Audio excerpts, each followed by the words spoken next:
Hello and welcome back to our channel. So today in this video we are going to talk about how you can cancel order on the Just Eat app. So without wasting much of our time, let's get straight into the video. So first and foremost, all you need to do is simply tap open your Just Eat app. And once your app is opened, you will end up in this page where you need to click on the orders option. So once you click on orders, simply tap on view order, and after you do this, you will end up in this page where you need to simply scroll down below and press on the get support option for your help. After you tap it in, you will end up in this kind of page where you want to click on the I want to cancel my order.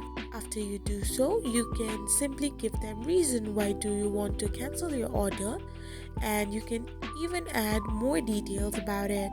So finally, simply press on yes, cancel the order, and press on the continue button. After all this is done, your order will get successfully cancelled on the Just Eat app.